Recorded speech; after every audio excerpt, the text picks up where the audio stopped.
After 4 years working on the Horizon 9 station, communications engineer Rena Solano had grown accustomed to the strange weather, but the electromagnetic storms on the frozen moon always found new ways to sabotage her equipment.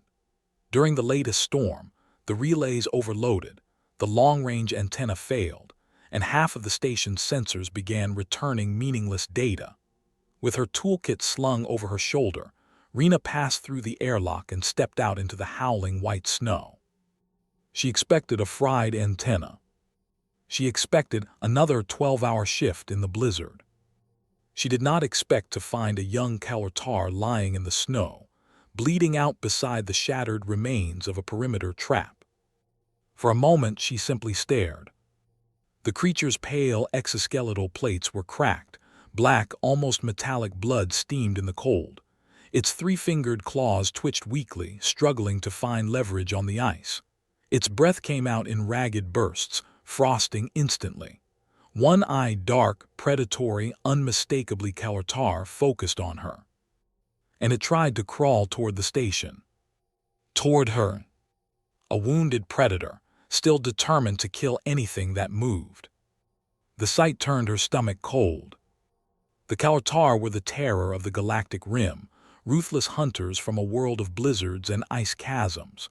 Their culture worshipped strength and purged weakness. Mercy didn't exist in their language. Entire colonies had vanished under their assaults, efficient, silent, and total. Every briefing Rena ever had ended with the same line. If you see a Kartar, run. If you can't run, die fighting. Her hands shook as she activated her comm. Command, this is Solano.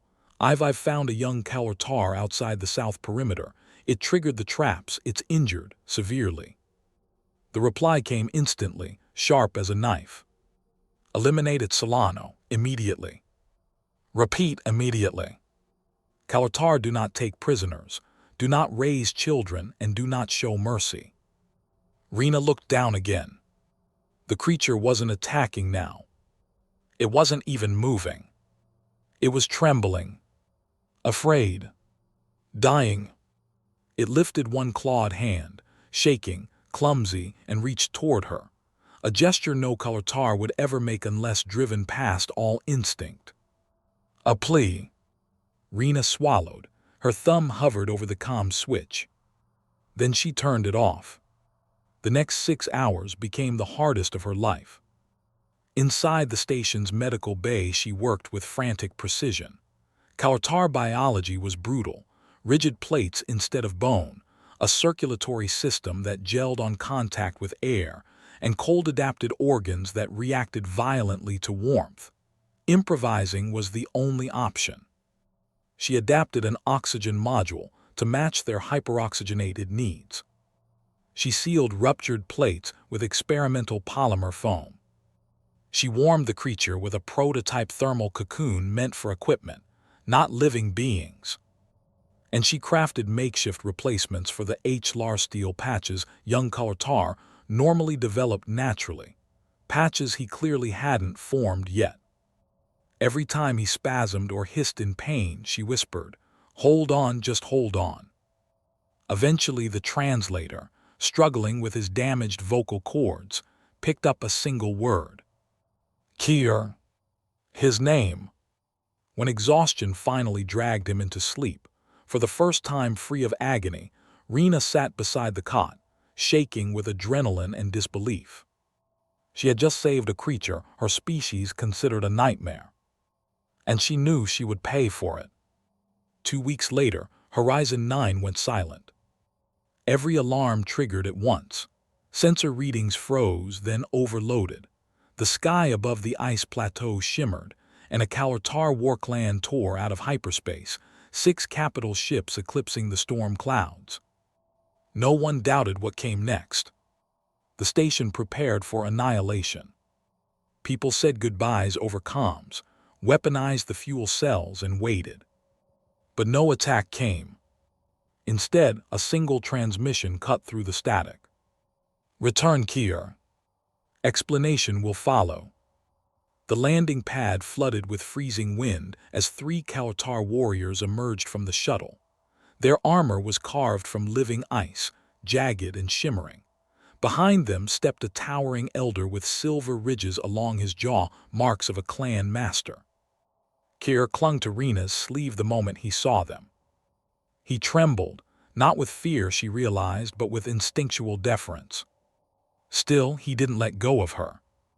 Rena took a steadying breath and walked with him into the open. The clan master regarded her in silence. His breath crystallized between them. When he finally spoke through the translator, the voice sounded like grinding glaciers. "You save the weak. Among us the weak do not live." Rena's heart hammered painfully. She forced herself not to look away. He continued, "But you let him live. And he chose life. This has never happened." The master unsheathed a blade of translucent steel, etched with symbols of lineage, and offered it to her. The entire station seemed to freeze. A Kartar clan blade was never given to outsiders. It was an honor reserved only for acts of impossible significance. "You have given us a new concept," the master said. "Not the duty to raise the strong, but the chance for the weak to become strong." He handed her a data module next. "We have destroyed the pirate swarm threatening your colonies. These are the coordinates of survivors and stolen vessels. No trophies taken. Only a debt returned." Kier released her sleeve only when the master extended his arm. Before leaving, the young Kartar leaned forward and touched his forehead gently to Rena's palm, a gesture no adult had taught him, something he'd learned only from her. And then they were gone. Rena still had to provide an explanation. The protocol demanded it, but no set of rules covered a situation like this. The presence of the blade on her desk and the confirmed destruction of the pirates forced the Accord to reconsider their decision in Rena's favor.